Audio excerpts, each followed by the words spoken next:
യേശു ഏറ്റവും അടുത്ത വാതിൽക്കൽ എന്ന് പറയുമ്പോൾ നമ്മൾ എപ്പോൾ യേശുവിനെ പ്രതീക്ഷിക്കണം? യേശു വരുന്നതിൻ്റെ സമയം എപ്പോഴാണ്?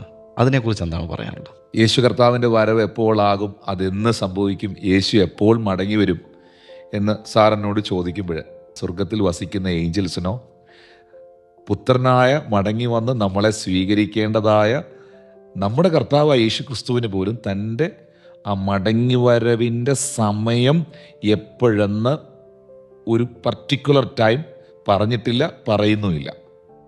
അത് പിതാവിൽ മാത്രം നിക്ഷിപ്തമായിരിക്കുന്നു.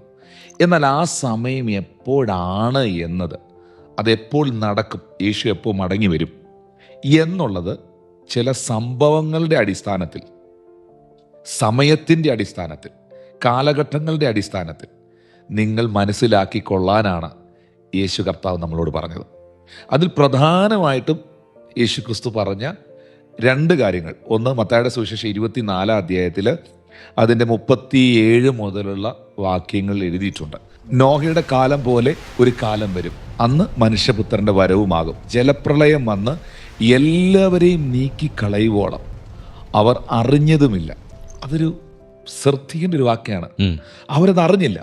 മനുഷ്യപുത്രൻ്റെ വരവും അങ്ങനെ തന്നെയാകും. അപ്പോൾ ഒന്നാമത്തെ ഇൻസിഡൻറ്റ്, ഒന്നാമത്തെ സംഭവം യേശു എപ്പോൾ വരും എന്ന് സാറിനോട് ചോദിക്കുമ്പോൾ ബൈബിളിൽ നിന്ന് എനിക്ക് പറയാനുള്ളത്, നോഹയുടെ കാലം പോലെ ഒരു കാലഘട്ടം വരുമ്പോൾ ആ കാലഘട്ടത്തിൽ സംഭവിച്ച കാര്യങ്ങൾ ഏത് കാലഘട്ടത്തിൽ നടക്കുന്നോ ആ കാലഘട്ടത്തിൽ യേശു മടങ്ങി വരും. അപ്പോൾ നമുക്ക് സമയം പറയാൻ പറ്റില്ല, പക്ഷേ അതിനുള്ള സയൻസ് അല്ലെങ്കിൽ അതിൻ്റെ സയൻസ്, അടയാളങ്ങൾ നമുക്ക് കാണാൻ പറ്റും. അത് തന്നെയാണ് ലൂക്കോസ് സുവിശേഷം 17 അധ്യായത്തിൻ്റെ 28 മുതലുള്ള വാക്യത്തിലും യേശു കർത്താവ് പറഞ്ഞത്. ലോത്തിൻ്റെ കാലത്ത് സംഭവിച്ചതുപോലെയും അവർ തിന്നും കുടിച്ചും കൊണ്ടും വിറ്റും നട്ടും പണിതും പോന്നു. 29 വാക്യത്തിൽ പറയുന്നുണ്ട്, എന്നാൽ ലോത്ത് സോദോം വിട്ട നാളിൽ ആകാശത്തു നിന്ന് തീയും ഗന്ധകവും പെയ്ത് എല്ലാവരെയും മുടിച്ചു കളഞ്ഞു.